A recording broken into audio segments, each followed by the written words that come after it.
Good morning, good afternoon, good evening, wherever you are, you're watching, listening to the Visual Lounge. We're glad you're here. Today, we are going to be talking about customer education. And in particular, we're going to get into some things about why your customer education doesn't have to be perfect. We've got an awesome guest. Dave Derington's here. I'll introduce him in just a second. So come on in. Let us know if you got questions, comments, thoughts that you want to share about customer education. Put them in the chat wherever you're watching us today. And we are going to be taking those questions a little bit later. So put them in there. We'd love to hear from you. So let me go ahead and introduce our guest today because we've got a lot to talk about. So Dave Derington is currently the senior manager of Outreach's customer education program, working relentlessly to help customers, partners, and team members alike have passion for outreach. Part investigative journalist, part teacher, and part computer geek, Dave loves to make complex technology easy by learning things the hard way, organizing it, and sharing that knowledge to everyone who needs it in a fun and relatable way. Dave's career has spanned many industries. He has been a laboratory chemist, a professor, a web developer, a project manager, a business analyst, and probably a candlestick maker, a baker, probably a couple other things in there as well. Dave's hobbies has led him to start his own company, play saxophone in a blues band, and even create an art installation. And I'm probably going to slay how you say this, but Laminaire Sculpture Park. Laumeier Sculpture Park. And well, with that, let me introduce Dave Derington to the Visual Lounge. Welcome, Dave. Hey, Matt. Good to be here. Thanks for having me on the show. It's exciting. Yeah, I'm so glad. I mean, we've been trying to connect for, over a year to make something happen. So I'm excited. It's always a pleasure to talk with you. Before, I read bios are funny because you read them and it's like, well, that said a lot. But if you just take a second, introduce yourself to our audience, if you will. Okay. Usually takes more than a second. And these days, I say, yeah, that bio was fun. I wrote that a while ago for C-Lab when we built the customer education laboratory. The person that I'm representing myself as today is passionate about educating customers for software products, particularly SaaS, and particularly for any organization or business. And when I say SaaS, I mean software as a service. We're trying to rapidly get people up to speed. So again, I'm really happy to be on with TechSmith because I know your products. We use your products. They really help us to elevate and level up our game and do it quickly. And that's kind of what I want to talk about today. So this field of customer education, I'm super passionate about. I have a co-host of a podcast that I do. That's Adam Evermescu. He works at Slack. I'm his partner in crime, and I work at Outreach. But together, we are taking our passion to the next level, and we're wrapping all of our own personal stuff together, and we're coming at this from a fun angle. We're coming at with kind of an agile perspective. Heck, we even wrote a manifesto. I'm happy to get into all that today, but kind of that's me in a nutshell. I'm really excited about learning and helping others to learn fast, efficiently. Yeah, no, that is great. And there's so many great things in there. Let's start high level and then let's kind of dig down because I think that will be helpful for anyone who is unfamiliar with things like customer education. You shared a little bit about customer education. Let's talk about what that really is, because I know for me, I've been doing, in essence, customer education for a long time, but I never had a name for it, right? I think in my company, I was the customer engagement manager, which might have different connotations depending on where you work, but essentially I was doing customer education. Like that was my primary focus. So for you, how do you describe to people who have never heard the term customer education, what would you tell them it is? What should it look like? What should it be? This is a really great question. I'm kind of go off script here, and I'm not going to read like a definition. I'm going to tell you from my heart or what I think it means. Customer education to me is really all about, it's all about scale. I did a webinar just yesterday on this. It's about getting information about how to use this product, and not just how to, but why. So let's think about it. Whatever comes to mind first. Okay, let's use Audiate. Audiate is a product that you make. I tried it out not too long ago because I was trying to solve a particular problem. How would I go about explaining that to somebody? How if you made a new product tomorrow and we had to launch it, what is it that needs to go into getting that to a customer? So customer education is like this interesting intersection between customer success, which the goal of customer success is all about success.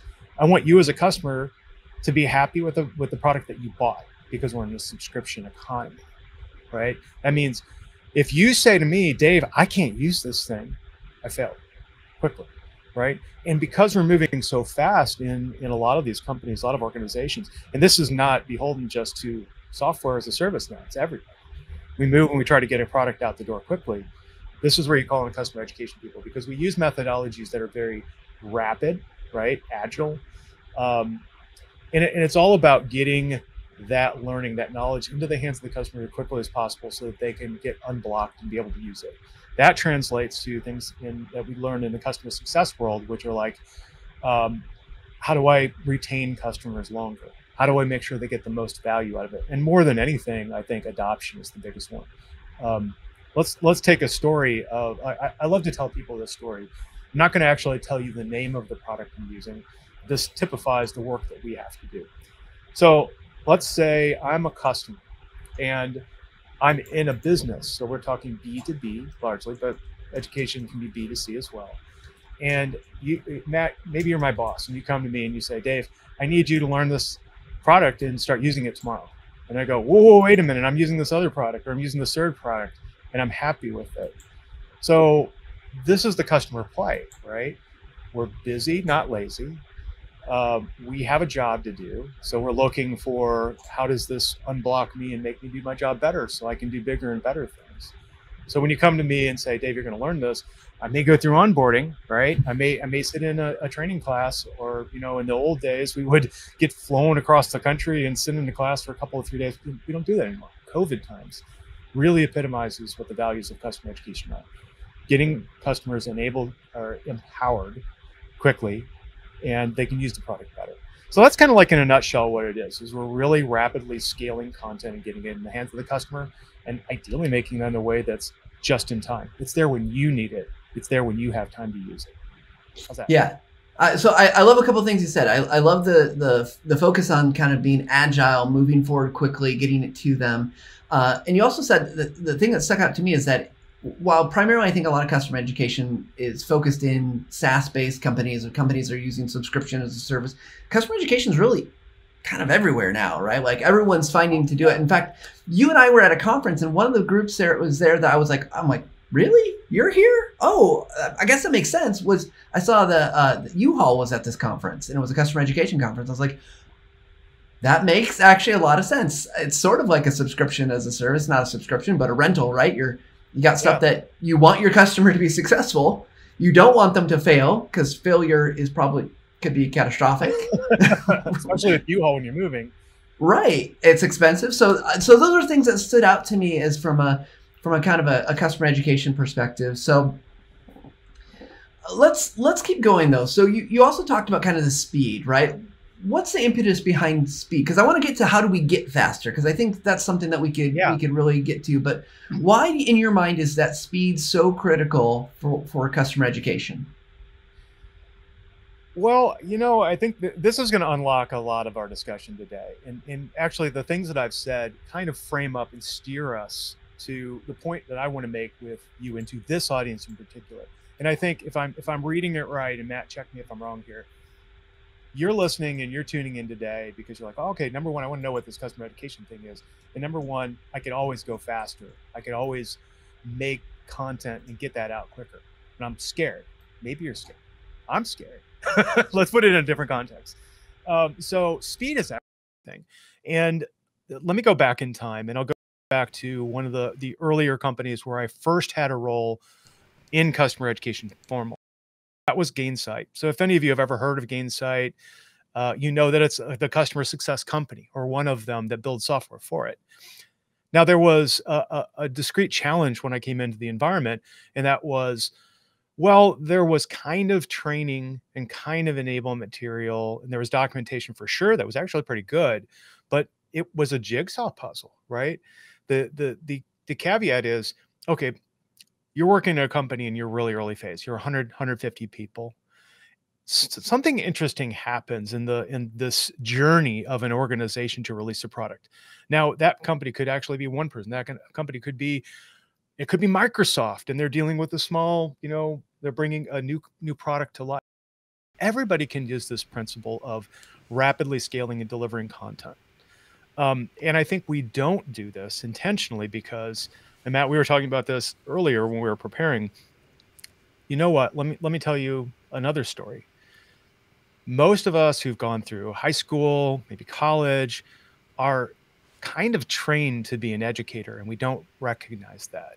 What I mean by that is you sit in a classroom, you let information pour over you, you go home and you do homework, you take a test, you rinse, wash, repeat. When we get into an organization and a business, we apply a lot of those same skills. We PowerPoint people to death, right? Or Google slides, and we show people, okay, this is how we communicate. This is how we learn. It's not necessarily true.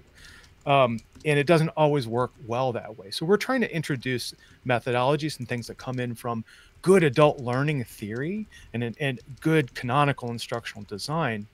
But therein lies one problem, in that traditionally those practices are very long form. They take quite a long time, first to get the information right, and then second to make the quality right. So you've got that I guess governor or throttle pulling you back and say, slow down, Dave. But on the other side, you've got this pressure. Now put yourself like, let's do a thought experiment together. And Matt, you can steer me a different direction, but I like to do this. Let's meditate a little bit and like think about, I'm a company and I want to sell my product and I need to figure out how to use that product, get that product to market fast. So naturally I'm going to be like, okay, well, I want to get some content out there quickly. But then if I'm building that content, what am I going to do? Cognitively, I'm going to slow down and I'm going to go and I'm going to get the kitchen sink and boom, there it is. Everything. I'm going to tell you this button does this. It's a click fast. You know, you even hear that click pass. It's do this. It's gopher mentality. A lot of training ends up being that because that's what we're really educated fundamentally through our educational system. Now it breaks down. So here we are, I've got to get a product release in 1 week, right? My product team is going to launch this product and it's brand new and nobody's ever seen it before. I've got a week to get that content out. This is where the rubber meets the road in customer education. And this is where you have to apply a completely different and more agile approach to getting the content out there and being okay with a lack of perfection. I know that's hard. That's hard for me. I'm a perfectionist. I'm a recovering perfectionist. So let's use that and we can frame up the discussion from there. I think that's a great place to start.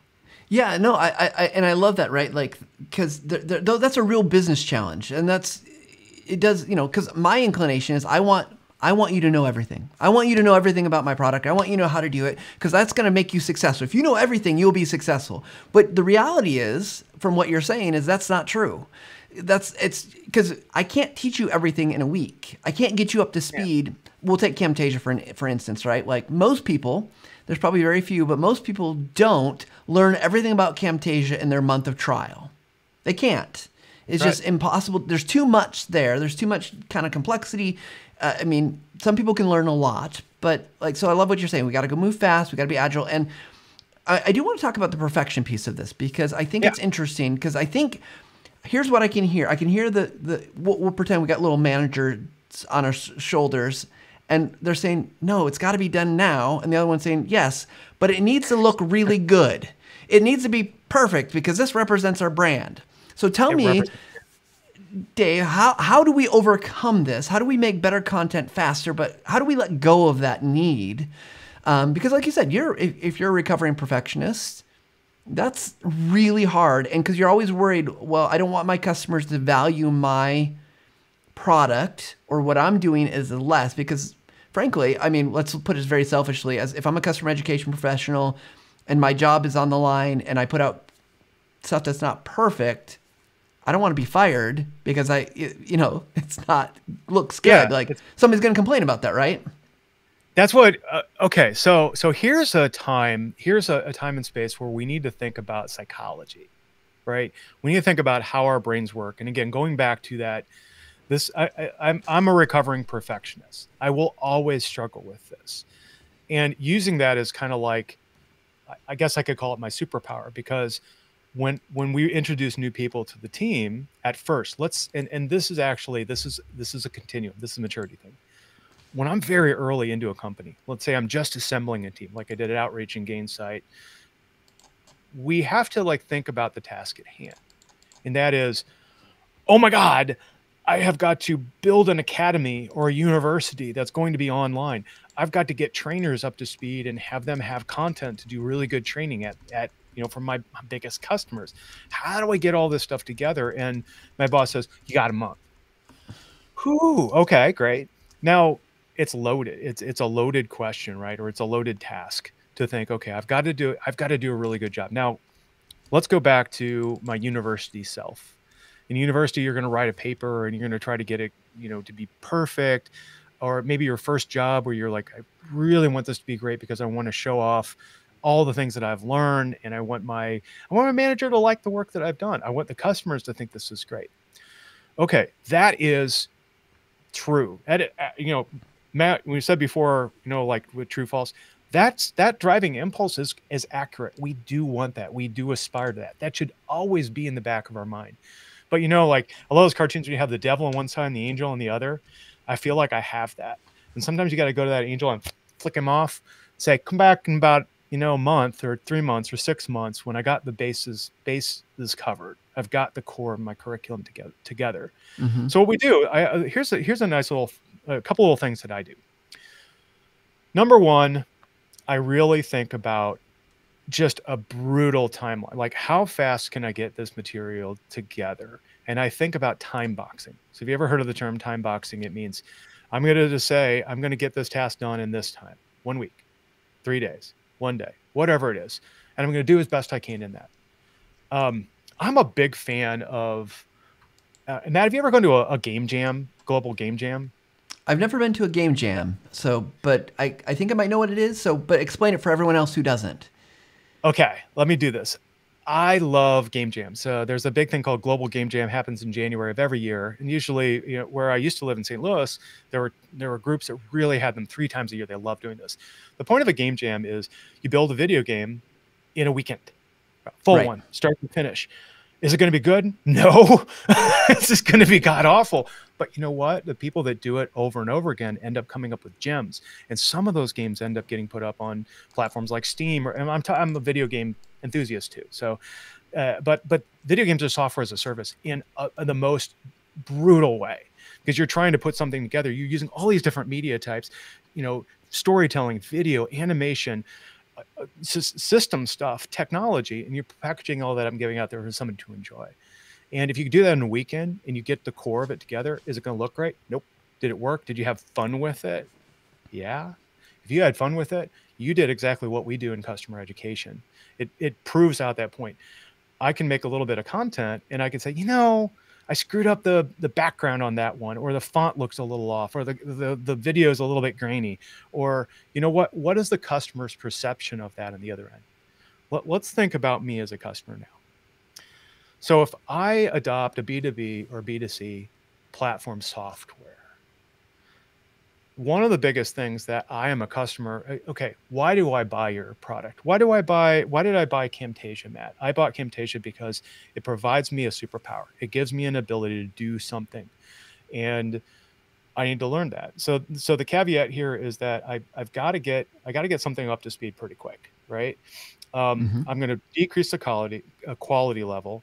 I'm going to try to get everything together. I'm going to put as much in it again. But then what I do is something a little bit different. Instead of thinking about the kitchen sink, this is the natural tendency. Me as a customer, I just want to know, why am I doing this? And generally, how does it work? And then I'll figure out the rest on my own. If you can show me a pattern or a pathway, a roadblock, and understand the core concepts, usually I can go, and this happens in software. Somebody I talked to recently, his name is Michael from Intricately, CEO of the company, had talked about this idea of neuroplasticity. The context wasn't the canonical, what is neuroplasticity from a scientific perspective. It's more that because of who we are these days, we're out there using tons and tons of software. So think about me, Dave Derington. I've used Gainsight, all the Microsoft products, all the Google products. I've used, I mean, I can make this list a mile long. I've touched all these different things. And you come along with Audiate, right? I'm going to talk about text products because we're here. I look at that and I go, okay, I watched a very short video to like ground me in the core elements. And in that video, it's, okay, Dave, here's what audience is. And I'm probably going to bumble through this, Matt. So that's pardon okay. me. I'm just reflecting on my experience. When I walked into this, I saw, okay, number one, this looks like other TextNets products. Good. I already have a good sense of how you lay that out. Okay, now, so you don't have to teach me click file and save and blah, blah. No, I don't need to know all that. I've used computers for years. But two, and then you give me a light intro and say, oh, okay, I'm looking for what in the heck are the main elements that I need to understand. And that is, okay, I was trying to solve a problem because I wanted to get a script out of Audiate that I can use to put on my website or use that as a foundation to build like a blog article. Because these are the words that I said, but I really love the fact that machine learning AI behind the scenes can take my words and run them on paper so I don't have to. Cool. So I needed to find out how to do that. So I said, I walk into using any platform, any product with beginning with the end in mind. Stephen Covey, love that guy. So from Audiate, what was my use case? My use case is I want to walk out of using this product.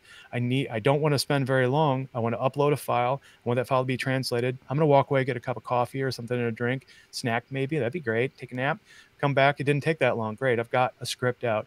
And now what do I do with it? I can play around with it. That's the customer experience. Unblock me, make it easy for me to do something. I don't give a squat about how perfect that training is, because it's got to be short. It's got to get to the point. It's got to talk about the use cases. Did you do that? Great. As a customer, I'm going to give you a pass, because it's basically like you're a triage doctor, right? If you're out in the field and I'm bleeding and I've like broke my leg or something like that, you come up, you seal the wound, you do something, you get me back to the hospital. You're relieving the pain of a customer. This really is the core of customer education. Think about the pain of the customer first. Think about how that company needs to use your product to do something, and let that drive you. And what that does is it says to the perfectionist Dave over here, and they're saying, oh yeah, you got to be perfect, got to be perfect, got to be perfect. It's not about me. It's about the customer's pain. I'm that triage doctor in the field trying to help you out. Yeah. Good. That's awesome, because there was a lot there to unpack, but I love that thought, right? Like, especially if you're in that scenario that you laid out, you've got 1 month, you've got to lay out all, do the stuff. Like, it's also, you're triaging in that process. Like, these are the core things, like, because you can always build later. Like, beyond that month, there's probably going to be an opportunity to do more. In fact, my team, we just went through and last month we did a Google design sprint, is what they call them. It's 1 week where you pack in all these things, and by the end of the week, you've got a prototype and you've run it by customers. Yeah. And like, we learned so much from that experience about what customers actually needed in this particular thing that we're trying to design.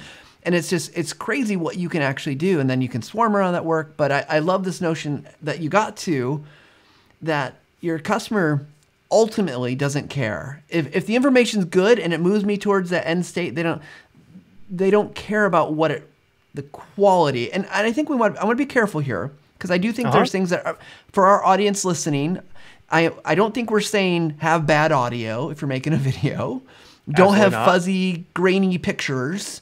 Don't make bad stuff, but it doesn't have to be exact. Everything doesn't have to be perfect. Like, I know some people spend hours aligning elements, and I think we even maybe have talked about this. Like, if you got a PowerPoint slide, right, and one thing's off just by a little bit, and PowerPoint or Word are so notorious for getting things lined up. It's difficult, but at the end, maybe that's the thing that you're spending too much time on.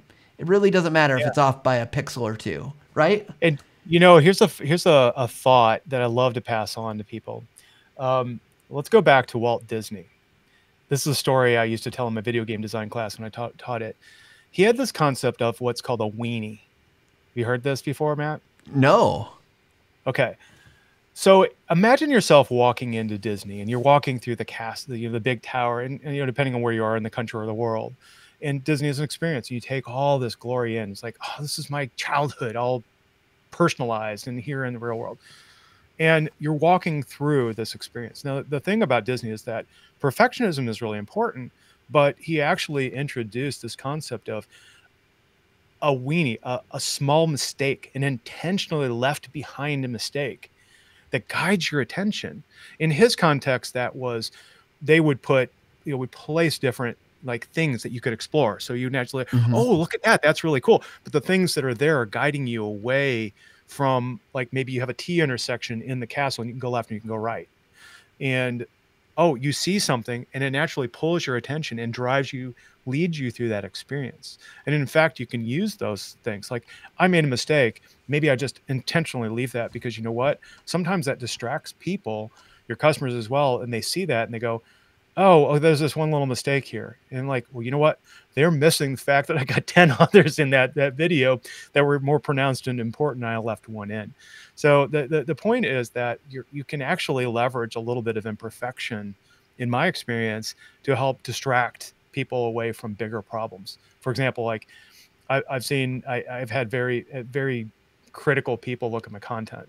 And sometimes I will intentionally leave something in there that they can catch and glam onto. And I fixed it instantly, but knowing that there are some other systemic problems I really did need to do. And I bought myself some time, because you're not doing that to be a jerk or to manipulate people. You're doing that to buy yourself time. The game of customer education is buying yourself time. How can I get the content quick? And then come back when I'm more mature as a company and say, round 2, let's take the quality level up. Round 3, let's make it interactive and layer in and do SCORM and stuff like that. So you start fast and you grow, and then your designer, and this is really great, particularly for, like, if you have a hybrid team of some mature, like really good career instructional designers and education people, and more junior people that may be coming in from customer success or product marketing or other different areas, and then you merge them in the middle. So you're leveraging the diversity of, well, I know I can make great learning outcomes, and then you have people coming in that can do it quickly, and it's safer, right? Because you can make mistakes and you have an opportunity to learn. That's really cool. Yeah, that's awesome. I'm going to turn to our audience. We've got a comment I want to read, and then a question that was asked that I think is worth going through. First, the comment, we'll just throw it up here. Charles asks, no, we are asking if customer education needs to be perfect. No, customer education needs to meet the goals and objectives for what needs to be taught. Time is always a factor when creating content. It does not need to be perfect. So a good, yes. Charles, thanks for that emphasis on that thing that I think we're saying. This is the question we want to get to. Larry is going to ask, and it's a couple parts, so forgive me as I just read through this, but we'll go through it. It says, I'm a physician in a large healthcare organization. I help other physicians in the group with technology. Large affiliated group is coming online in May on a new, fairly complex electronic medical record system, struggling whether to put out multiple small videos or long ones. This will not be the only resource, only a resource for the physicians. So you can imagine in your organization that they're going to have this. I mean, this is a question I know at TechSmith we get asked a lot about length of videos, but Dave, I think it's worth going from your perspective, because here you are, you've talked about the constraints. You're focused very much on a customer education group, whereas I think a lot of the people that I'm talking to on a regular basis are internally focused on their employees, their staff, things like that. So what would you say to Larry about kind of the length of these videos? What approach would you take if you were in his shoes? Well, number one, Larry, thanks for the question. I think this is very incisive. This is one that's kind of at the heart of this. It's another dimensionality. So think of one dimension of content production and customer education. I can't get on screen. There we go. We'll make you center there. One axis is like quality, right? So lower or higher. But one of the axes are length, right? It's larger or smaller. I want to answer this question in kind of a BS way, which is, I actually think you should do both. So like let's think about the speciation or the dissemination of content in different media. What I mean by that is, I think about myself as a podcaster, right? We have a podcast. It's called the Customer Education Laboratory. It's customer.education. Sorry, I had to stick that in there, Matt. No, it's good. We'll drop a link in the chat. Indeed. We focus on this quite a lot.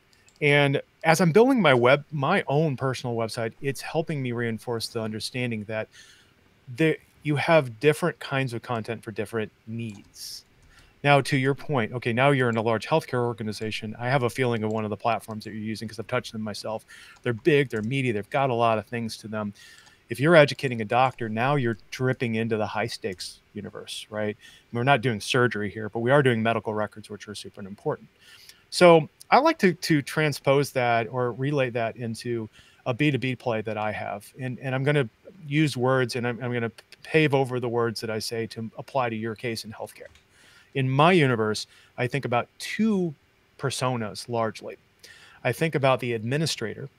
The administrator is a deeper, more technical user of a platform.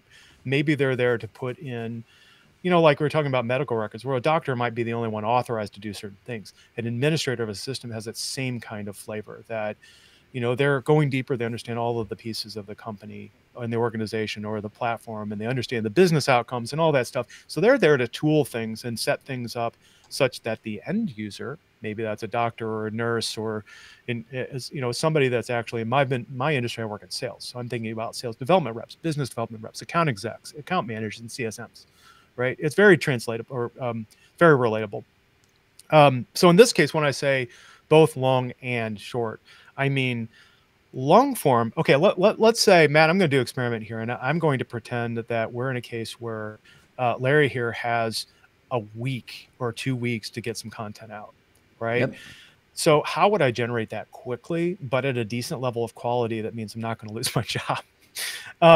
So let's think long form first. One of the things that I always like to do is, I tend to get away from a sage on the stage, but sometimes it's helpful. Sage on the stage, meaning you've got some expert, you put them in front of a mic, you put them in front of a video camera, or you get the demo environment in Zoom or GoToWebinar or whatever up, you screen share, and you go long form, and you start at the beginning and you go to the end, and you coach this person. You basically build a script. You say, we're going to go through this narrative, right?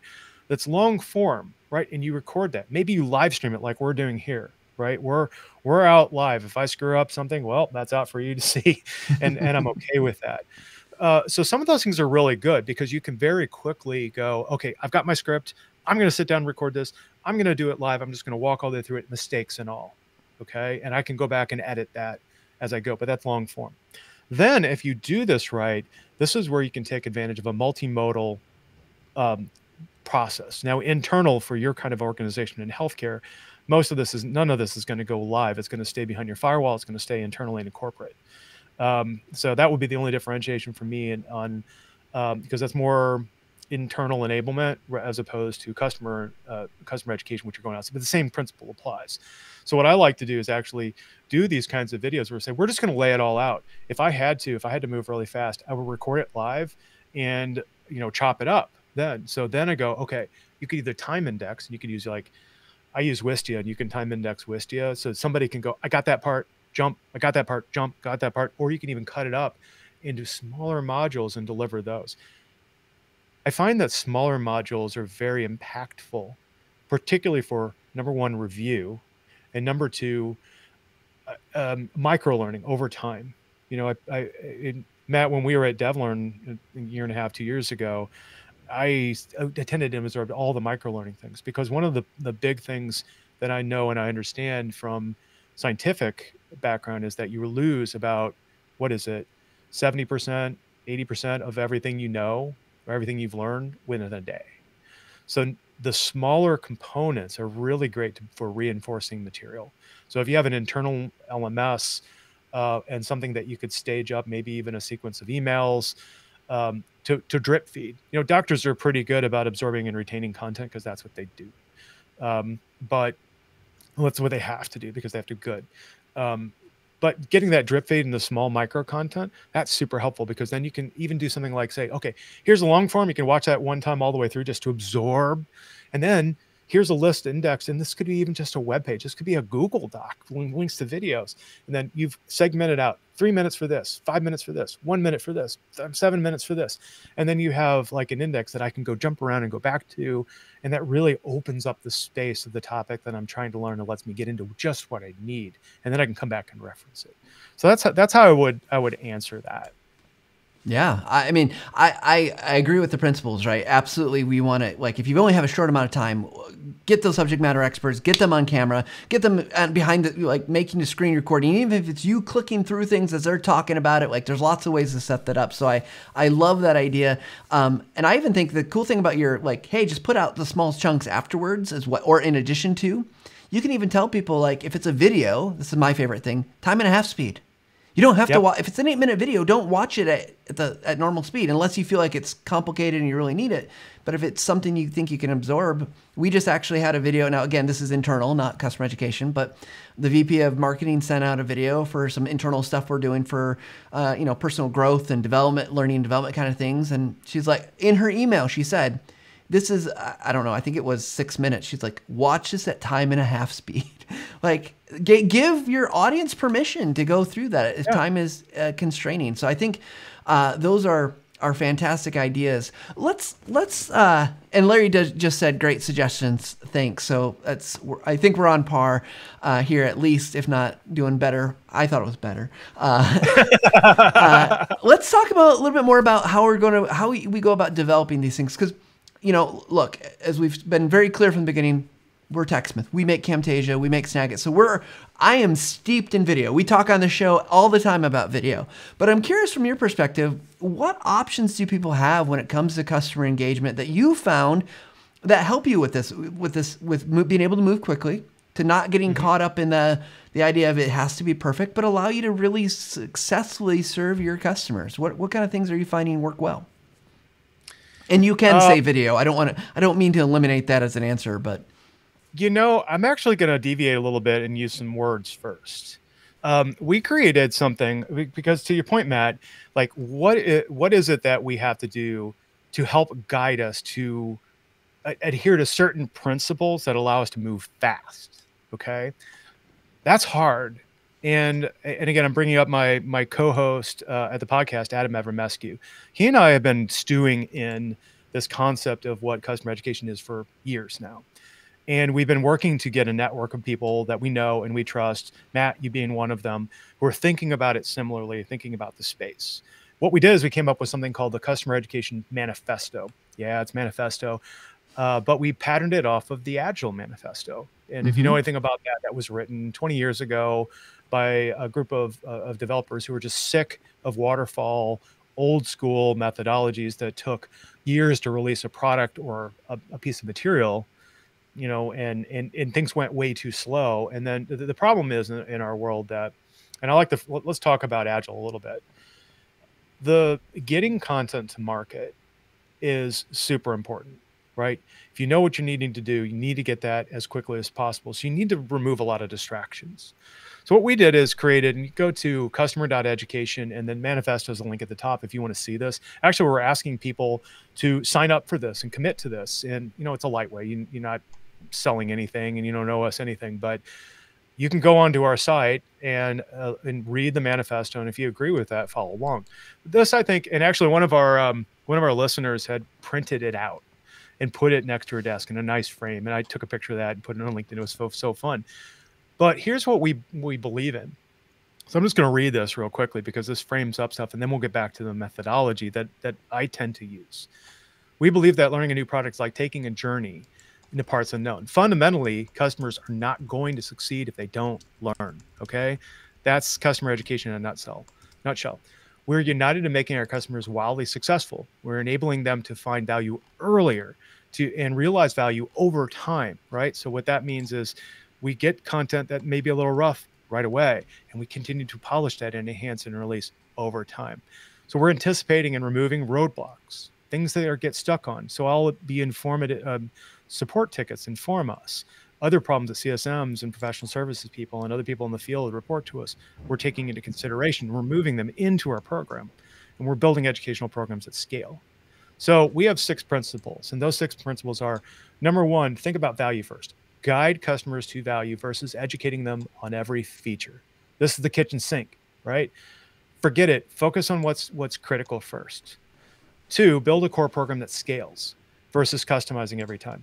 I can't tell you enough how many people fall back into the camp of, okay, let me say this. It feels good to train.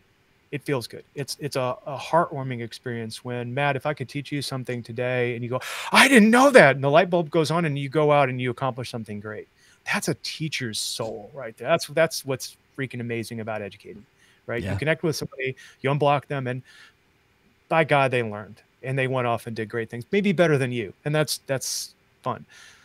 Then hey, Dave, real quick, I'm going to bring up my screen. I want to make sure we can still hear you. Oh, you got it. That's perfect. Cool. I like that. Makes it easier. Okay. Then we lead with data tied to outcomes, right? And again, one of our listeners had said that we're thinking about the outcomes first, not secondly, and that's a big weakness when we build fast. We forget about that. We start thinking kitchen sink, feature, feature, feature, feature. Oh, look how great this is. That's not what matters. It's, did I unblock you and allow you to use this product? I don't care about anything else. The customer will figure it out. There's a documentation for that. Then agile practices. Now, agile is kind of challenging for people because agile forces you to not slow down, but think about what's most important and how do I get content quickly. And the thing that's often lost in that is, if I talk to my manager and say, I'm going to do this module on X, let's use outreach where I work. I'm going to do a module on sequences. Why am I doing that? Well, because 80% of our customers use sequences every day and they need to understand it. Cool. Okay. What are the core things about that? How do I get that quickly? Now, if I were to get that module quickly, or normally if I were like traditional instructional design methodology is very waterfall. You're thinking, and I'll use the terms that you may know if you're an instructional designer, ADDIE versus SAM.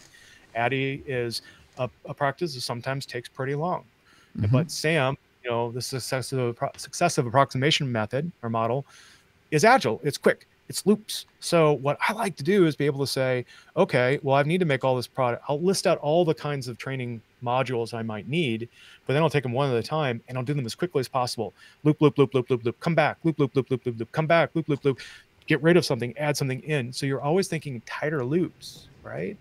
Because those tight loops, yeah, quality is not there, but the next loop, it's a little better. Next loop, it's even better. And the third, the fourth loop, it's wicked cool, right? So you're giving yourself that time. And you're kind of doing the same thing, but you're spreading it out over the life cycle of the product. Because remember, in software, often the product is changing literally under your feet. From day to day, it might change. And it's infuriating, but it's also exciting. And we have to take care of that. Then the last two is design experiences that you want to learn from. You know what? Think about your customer first. I was just doing I did concussion training because I'm a soccer coach for my 8-year-old. And oh my gosh.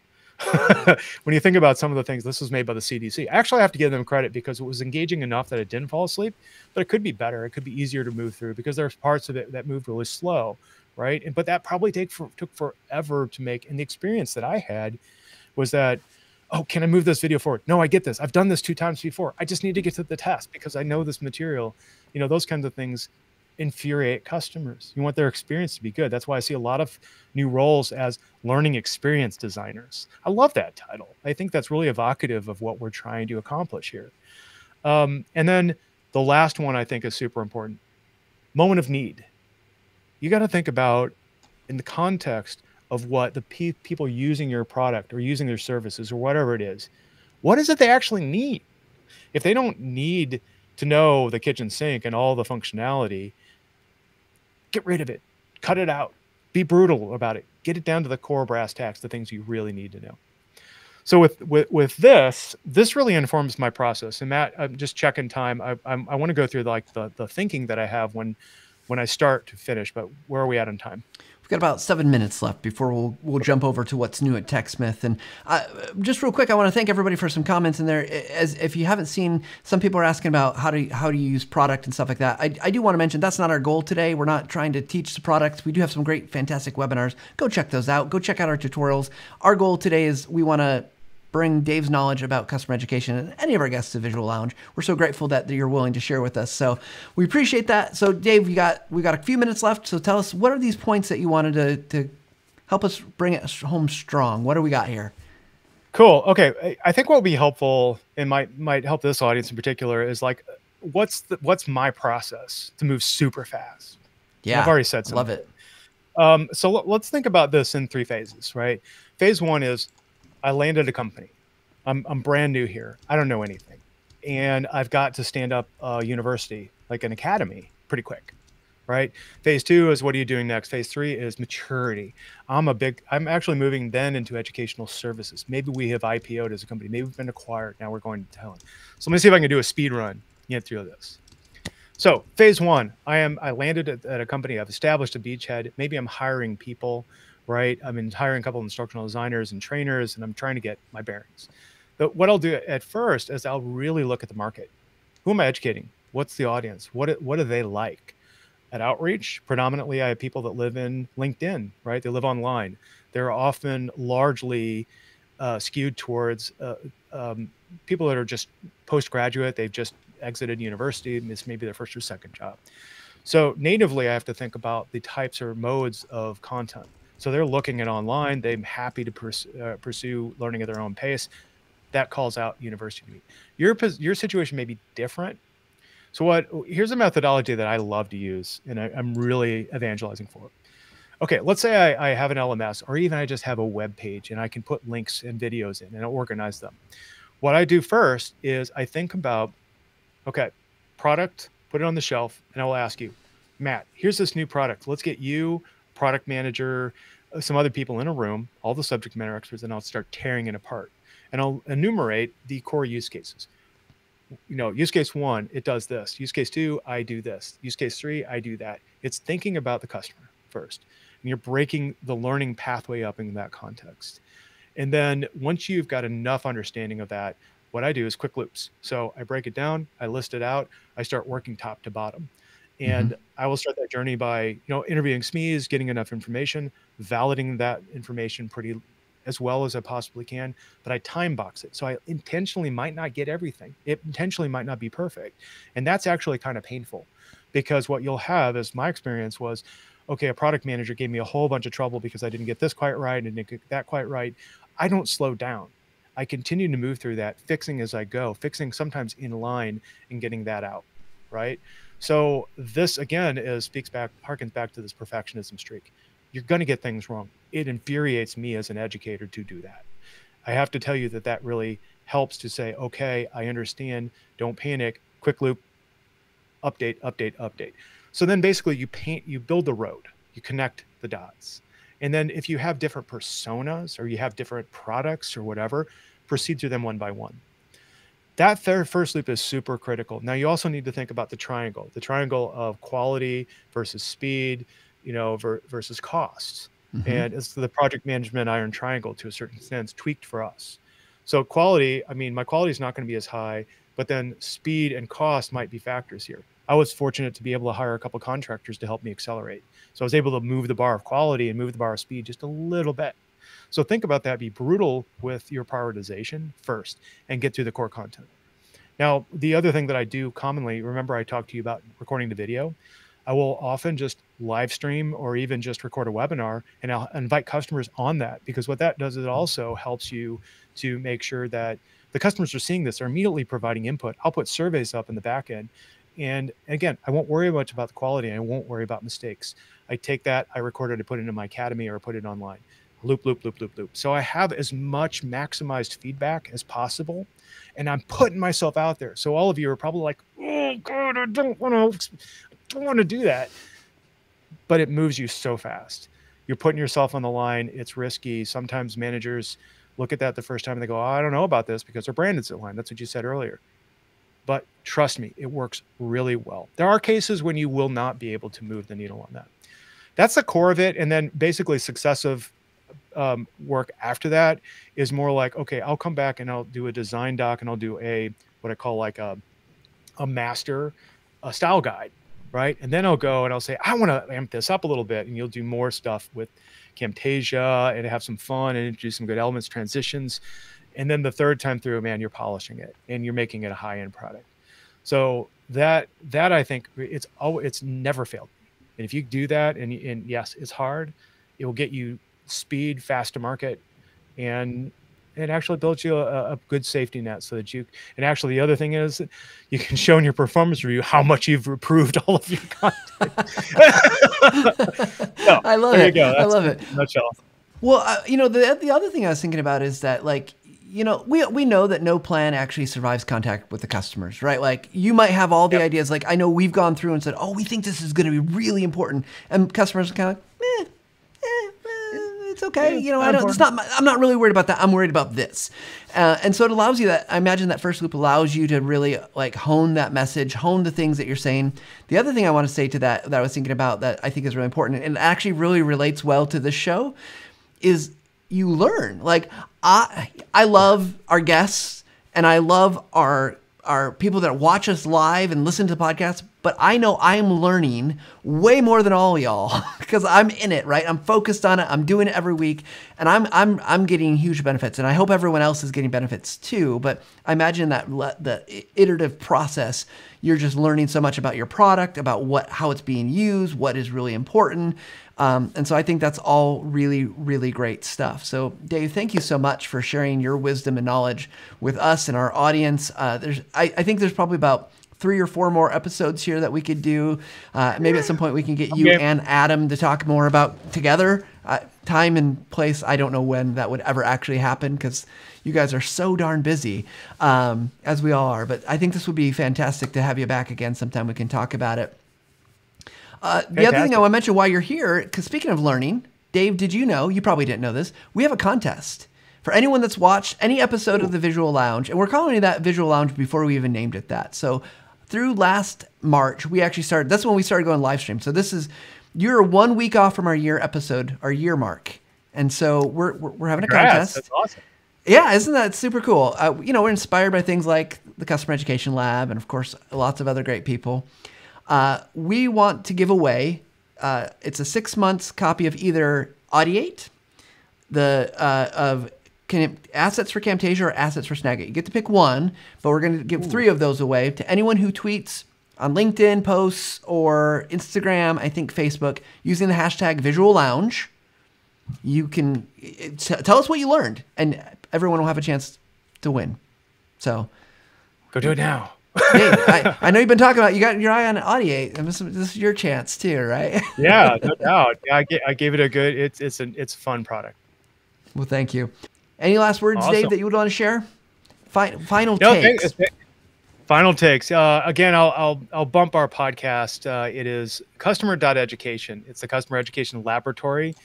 We have a lot of folks on. We're talking now in this year about customer success. We're very much focused on bringing the message of how we as customer education professionals and we as content creators can impact the whole process. Retaining customers, making them happier, growing a company through education. It's on all of us to really take this to the streets and take this to our leadership, because I hear all the time how maybe education budgets can get cut.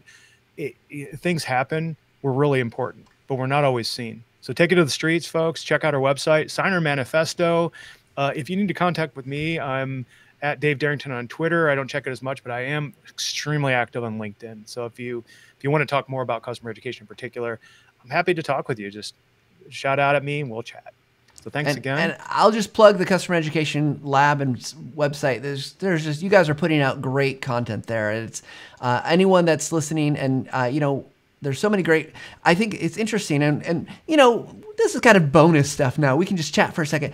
The thing that I love is customer education has evolved. It's evolving. It's like we get to watch this part of an industry that was always probably lumped in with L&D specifically, and it still kind of is.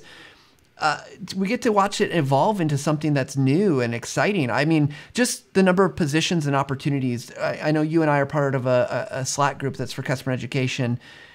Like every day, there is multiple job opportunities to work in specifically customer education versus internal L&D or sales enablement or whatever it might be, which to me, it's just like, it's astounding because I'm like, holy cow, there are a lot of opportunities if you're willing and able to do the work. Yep. And if you're interested in that, we can definitely get you hooked up into that Slack channel. But I think the thing to note is in software, COVID-19 has proved, if it has proved anything, it's proven that on-demand virtual learning is hot.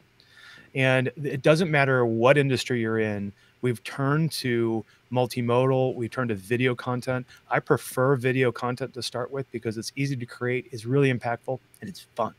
It's just fun to learn, and it's fun to do, and it's fun to retain. So if you want to learn more about that, let me know. I also work at Outreach. And I have to say, if you want to see an example of work that great people have put together, come in and check out our university. It's just look for Outreach Academy or Outreach University, and you'll find it on the internet.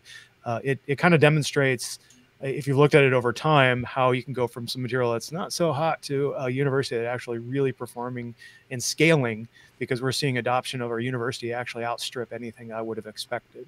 And people are finding it. That means customers are like, oh, this works for me, and I keep coming back.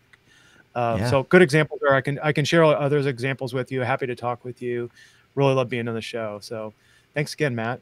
Yeah, and maybe sometime we'll have the debate: academy versus university versus what do we call our thing? Whatever you want to call it. Whatever you want to call it. Whatever. The fact that you have something that customers can get on demand, it's included in your subscription or paid for, is where you open the gate to your customers. You open the door and say, here's everything. And surprisingly, internally, the effect and the impact on that process of understanding your educational topology, understanding how your product really is, that's a transformative process. It really opens everybody's eyes, particularly if you apply the process of engaging with everybody and like getting everybody heard. And you're converting tribal knowledge often to canonical knowledge. You're taking think about Star Wars and all the like fanfic that's written, and when something applies to, when it comes canon, it's on Wikipedia and it's legit. So it's the same kind of thing. And a fun. Well, Dave, this has been awesome. Thank you once again for joining us, and again, everybody that's hung out with us today. It's been great to talk with you guys. Go check out the podcast. Go check out CE Lab. Listen to Dave and Adam and all their great interviews, which I know I'm a fan. So we again are appreciative for your time and your awesome explanations. So next time, everybody, we will see you next week with Jessie O'Donnell, who's in the chat. So this is going to be fantastic. She's going to be on face to face. Yeah. It's always exciting to have Tech Smithies on. Anyways, we'll see you guys next time.